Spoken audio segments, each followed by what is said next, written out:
Okay. To go through these individually like I normally do would take an hour or so. I just want to see what these are. So I'm just going to go through them, read the titles, maybe the year published, but I'm not going to bother too much with the synopsis because I'm just trying to get through them. There is a lot of sci-fi in this box. There's also some James Bond or Ian Fleming in this box. There's some old stuff. There's most of these authors, I have no clue who they are. Not an absolute clue at all who they are. So you'll have to let me know if you know any of these authors. Because most of them I don't recognize at all. But there's like 50, 60 books in here. I don't know how many. We'll just go through them. Oh, this is the D. Louise book series. I'm Christina, Kristina. This is where we read books, talk about books. No special effects, no theme music, none of that fancy smancy stuff going on here. And this is Unboxing Sunday. I should start counting these episodes. But we're just going to go through these. This was one of the boxes that arrived today. And I just want to go through it and see what's in it with you.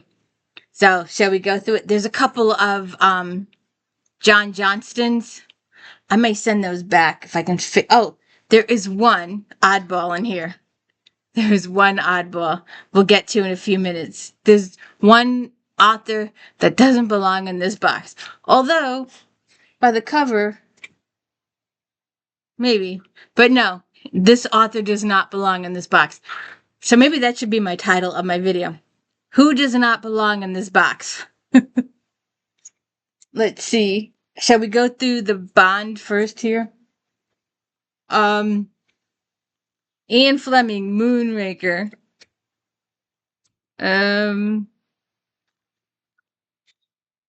First edition, 1955. Who knew the James Bonds was this thin? Who knew? Oh, look, there's even pictures. This is 1962. The Spy Who Loved Me, first edition. Ian Fleming, Thunderball.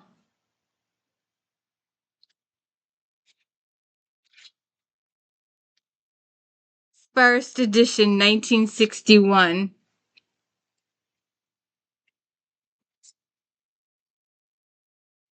For Your Eyes Only. God, all these movies. 1960.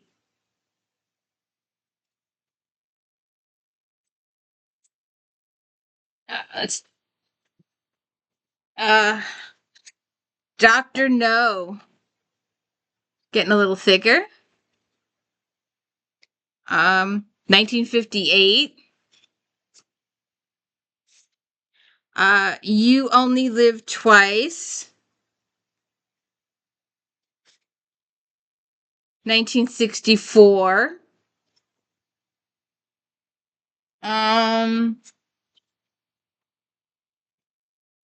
Okay. Uh The Flying Tigers, Russell Willand. Oh, there is some military in here.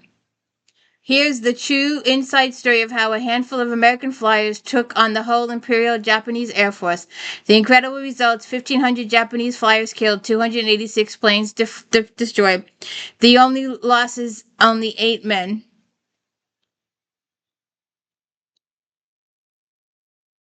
1968, and this is the second printing, 1972. Starbridge, Jack Williamson. 1955. I need to move it. Jack Vance, the Star King. All his life, Kirk Gerson had had a single dream: to rid the galaxy of the 5 demon princes, the titan of evil who killed his parents and brought terror to whatever, okium. Trained for vengeance, Gerson had learned to crave their blood with every fiber of his being. 1964. Worlds of H. Beam Piper.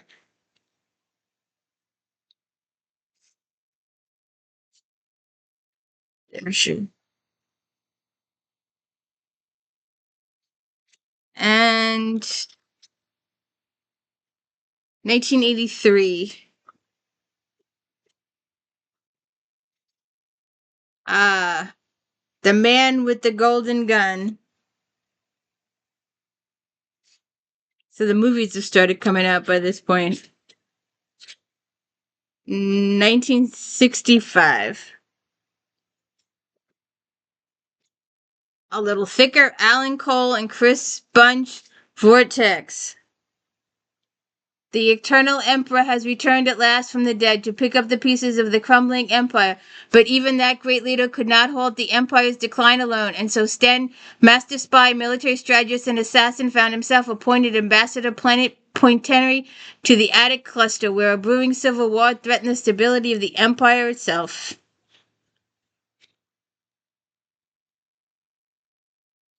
1992. Andre Norton, Voodoo Planet. Ah. 1983. Fleet of the Damned, Alan Cole. He barely scraped through the Imperial Flight School when he was assigned a TAC division in the Fringe Worlds, where the Imperial officers were more concerned with the perfect fit of their dress whites than honoring their fighting skills. 1988. This is labeled as Book 1. Fuzzy Sapiens.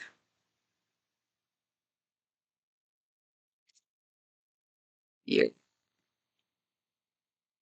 back. And 1964. Jack Vance, City of Chase. Not a clue.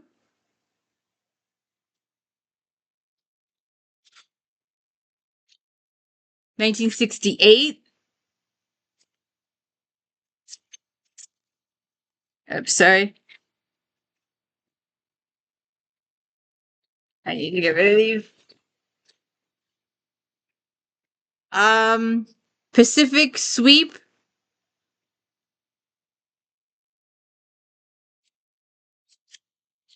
Uh, we got some issues with the cover. Wow. These early pages are kind of stuck. 1974. Uh, Baba Black Sheep. I think this was a movie.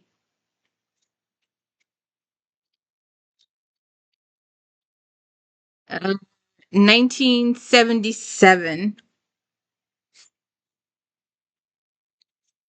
Flying Fort. Martin Keating.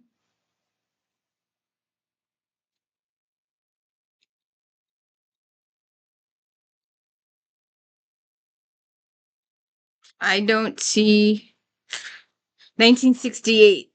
And the book reeks. It reeks. It stinks. It's been in someone's attic or garage for a while. History of the First World War.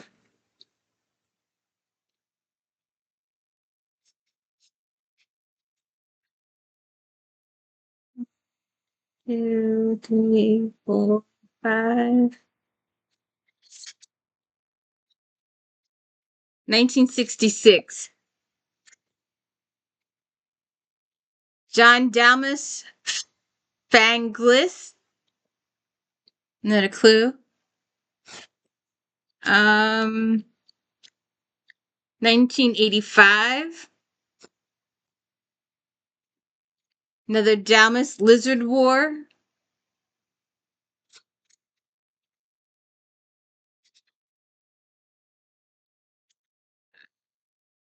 1989.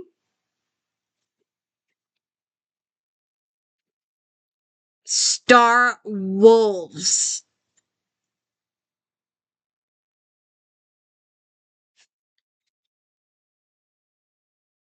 1988.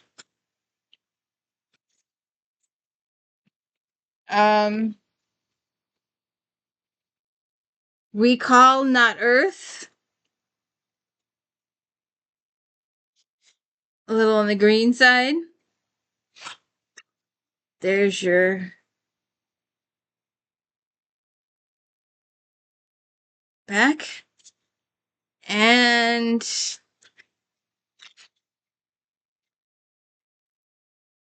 1970. Uh, we've got a couple of Johnstons here. I wonder if I can sneak these back in. Let's see. Ghost Valley. Now he died and his son took over. He's got a ghostwriter now. And let's see, wait a minute. The Ghost Valley, The Forbidden, and Reprisal are the books for him. Alright, we're gonna leave for a while. Edward Llewellyn, Savage and Destroy. I've never heard of these people.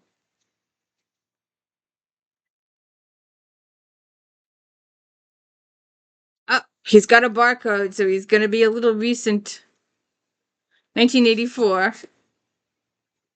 Andre Norton, the witch of the warlock of the witch world.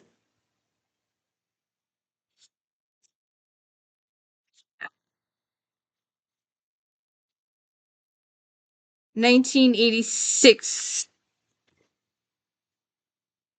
Uh, we got some literature in the middle of this. The Ugly American. No idea what's in the box. Right, somebody wrote in it. And 1958. Uh, John Damas again, The White Regiment. Uh,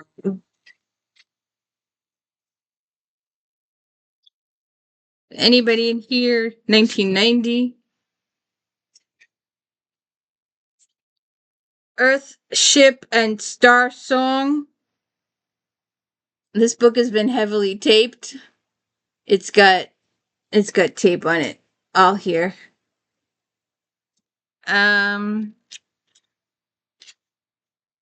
1979. Star Wolves again, Tactical Error.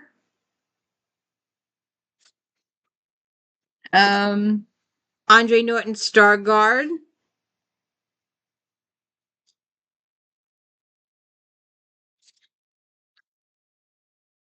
Where's the first? 1959.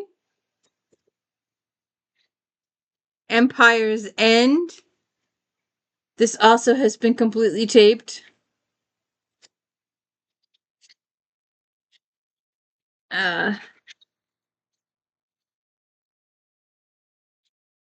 1993.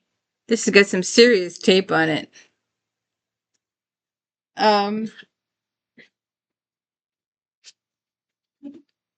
Alien Debt, Ian Busby.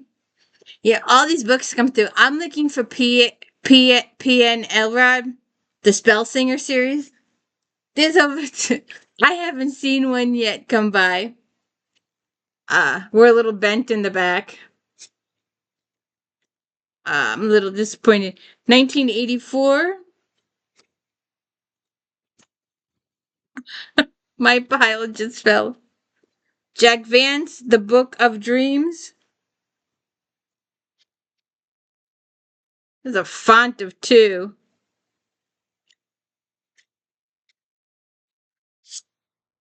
1981. H. Beam Piper, The Cosmic Computer. Another Star Wars, Battle of the Ring, Search the Sky. I should put some of these on Star Trek on my 1985.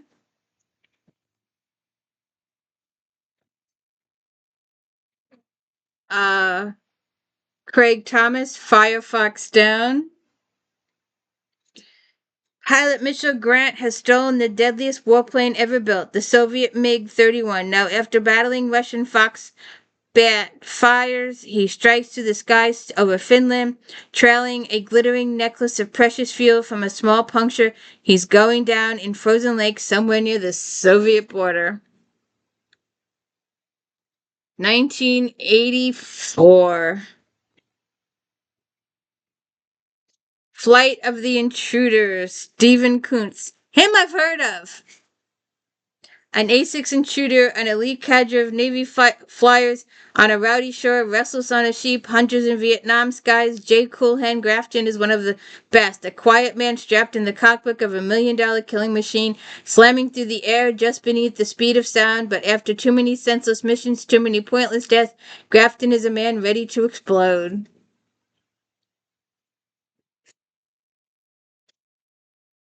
Sten. Another. My pile just fell again. Jack Vance, the I have no idea how to Germany Della. Actually, it's with an E in German. Grafen's ire. The urge within him is overwhelming, and the caravan, he one of the cloven hooves and amber eyes, is driven toward the mountains, toward the dark. With him goes Lady Josim, who carries with her secrets of the unknown. Okay. William Z. Mike Williamson, when diplomacy fails. Sorry.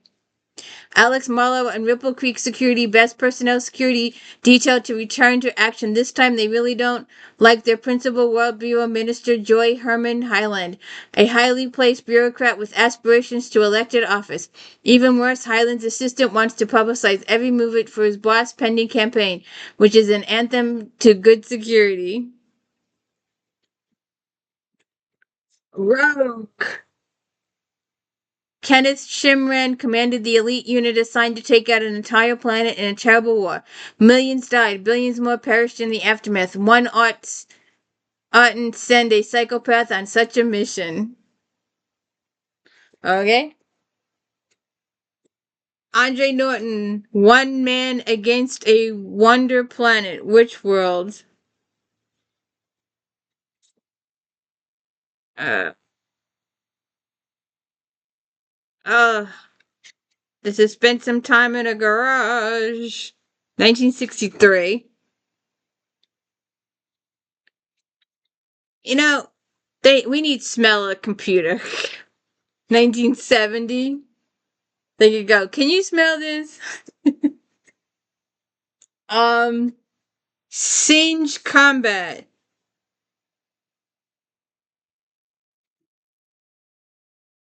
Uh, oh, there's another one that doesn't belong in here. Breakfast of Champions. Okay. Oh, good God. Oh, good God. Mm, mm, mm, mm. We won't talk about this. I think I've got egg all over my face right now. Um, we definitely won't use that one either. Or this one. Uh, oh, look. Oh, look, there's two that don't belong in this box. All right, now we've got two. Let me put this over here before it falls. Oh. All right, let me look at these. Star Wolves, Dream Not. Fuzzies and Other People.